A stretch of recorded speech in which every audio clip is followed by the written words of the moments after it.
Hi అండి. ఇది పాలసక్కు. పాలసక్కు అంటే చాలా పాతకాలం వంట. ఇంట్లో ఉన్న పదార్థాలతో చాలా ఈజీగా చేసుకోవచ్చు. ఒక గిన్నె బియ్యం తీసుకొని మనం శుభ్రంగా 2 సార్లు కడిగి మళ్ళీ వాటర్ పోసి నానబెట్టుకొని కనీసం 2 గంటలు నానబెట్టాలండి. దాన్ని పక్కన పెట్టుకోవాలి. 2 గంటల తర్వాత నానిపోయినాయి కదా! వాటర్ అంతా తీసేసి మిక్సీలో వేసేసి మెత్తగా పేస్ట్ లాగా చేసుకోవాలి. ఎంత మెత్తగా అయితే అంత మెత్తగా చేసుకోవాలి. ఇప్పుడు ఒక కడాయిలోకి ఈ పేస్ట్‌ని అంతా వేసేసి ఇందులో చిటికెడు ఉప్పు వేసుకోవాలి. ఇది స్వీట్ అండి. అందుకని చిటికెడు ఉప్పు, ఒక్క స్పూన్ నెయ్యి వేసి మనం ఏ కప్పుతో అయితే బియ్యం తీసుకున్నామో అదే కప్పుతో ఒక కప్పు పంచదార వేసుకోవాలి. అదే కప్పుతో 3 కప్పులు పాలు తీసుకోవాలి. ఇవన్నీ వేసేసి మనం బాగా ఉండలేమీ లేకుండా చక్కగా కలుపుకోవాలి. కలుపుకున్న తర్వాత మాత్రమే స్టవ్ ఆన్ చేయాలండి. కలపకుండా స్టవ్ ఆన్ చేయకూడదు. ఇది బాగా కలిసిపోయింది కదా! ఇప్పుడు నేను స్టవ్ ఆన్ చేశాను. స్టవ్ ఆన్ చేసి దీన్ని తిప్పుకుంటూ ఉడికించుకోవాలి. హై ఫ్లేమ్ మీద పెట్టుకోవచ్చండి. చక్కగా ఉడికిపోతుంది. ఈ విధంగా తిప్పుకుంటూ ఉంటే ఇప్పుడు నేను మీకు చూపిస్తాను చూడండి. ఇది చిక్కబడటం అనేది మొదలైంది. చూసారు కదా! ఈ విధంగా గట్టిగా తయారవుతుందనమాట.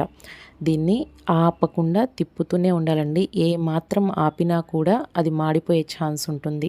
చూసారు కదా! ఇది బాగా చిక్కబడిపోతుంది. ఇది మనకి ఉప్మా ఉంటుంది కదండీ! ఉప్మా మాదిరిగా వచ్చే వరకు ఒక ముద్దలాగా తయారయ్యే వరకు దీన్ని ఉడికించుకుంటూనే ఉండాలి. ఈ విధంగా గడ్డలు లేకుండా కలుపుకుంటూ ఉడికించుకోవాలి. ఇది ఉప్మాలాగా అయిన తర్వాత మనం సిమ్‌లో పెట్టి మగ్గించాల్సి వస్తుంది.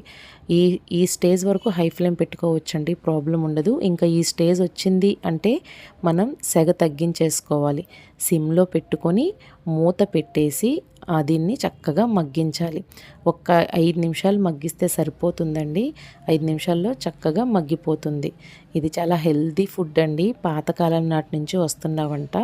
చూసారు కదా! మూత పెట్టాను. 5 నిమిషాల తర్వాత నేను స్టవ్ ఆఫ్ చేసి మీకు చూపిస్తాను చూడండి. చేతికి కూడా ఏమీ తగలదనమాట.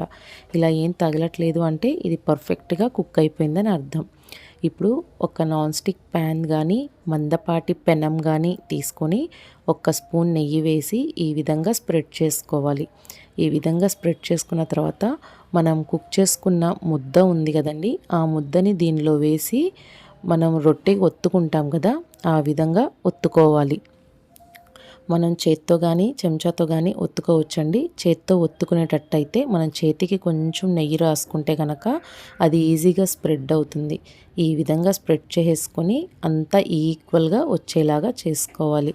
అంతా ఈక్వల్గా వచ్చిన తర్వాత పైనుంచి ఒక్క స్పూన్ నెయ్యి వేసుకుంటే కనుక టేస్ట్ బాగుంటుంది. చక్కగా ఎర్రగా కాలుతుంది అది.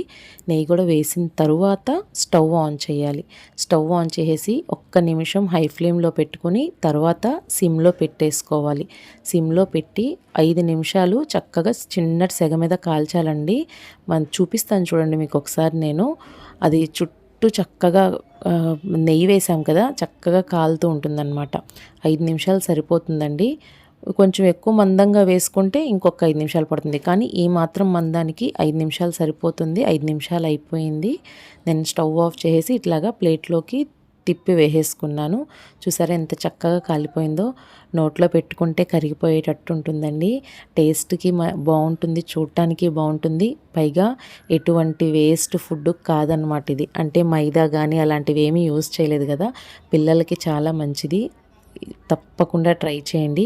ప్లీజ్ అండి, నా వీడియోస్ కనుక నచ్చితే లైక్ చేస్తూ ఉండండి, షేర్ చేస్తూ ఉండండి, నా ఛానల్ని సబ్స్క్రైబ్ చేసుకోండి. ఇప్పుడు చూపిస్తాను చూడండి, మొక్క కూడా ఎంత బాగుంటుందోనండి. పిల్లలకి తప్పకుండా నచ్చుతుంది. ట్రై చేయండి.